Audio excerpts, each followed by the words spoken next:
chapter 4:16, we boldly go into his throne. Hebrews chapter 10, we have this confidence that we can boldly come before Jesus.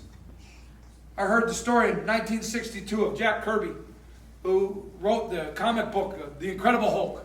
They said, how'd you get inspired for that? He said, I saw a car accident where one of the cars got tipped over. The mother escaped and there was a fire starting and her baby was in the back seat. And the mother, filled with adrenaline, ran up to the car and pushed it over and snatched her child out. So women, you have inspired the Incredible Hulk.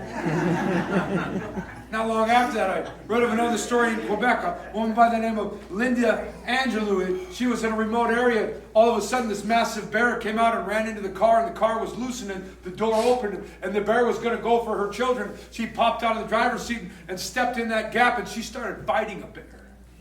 And she was fighting this bear, screaming and yelling. The bear is roaring. It went on for what seemed like an eternity, maybe just a number of seconds or moments, and a hunter was close by. He took aim of the bear, and he put the bear down, but he came to her and saw all the wounds, and she would be okay and recover well. But she fought off a bear to save her children.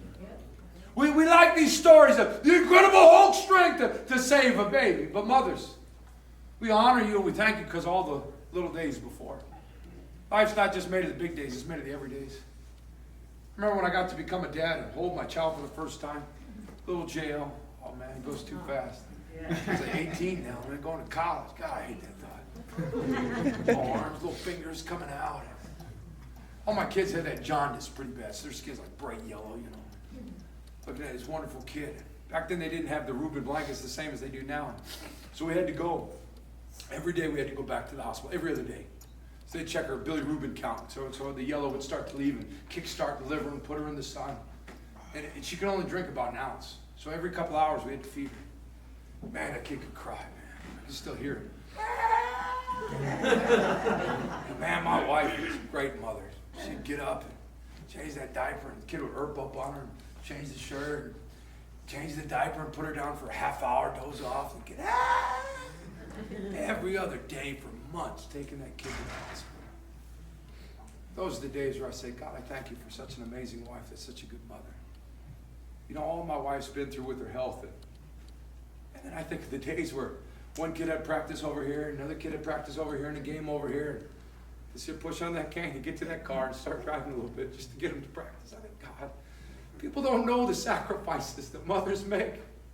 You don't have to fight off a bear, Mom.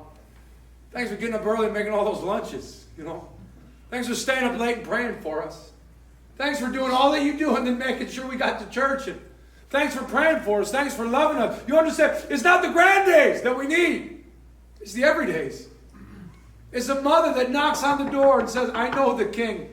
And I know what the King has promised me. Mothers, don't ever stop holding on to the promises of God. I want to pray for you today. Invite the worship team to come as we prepare our hearts to close the service.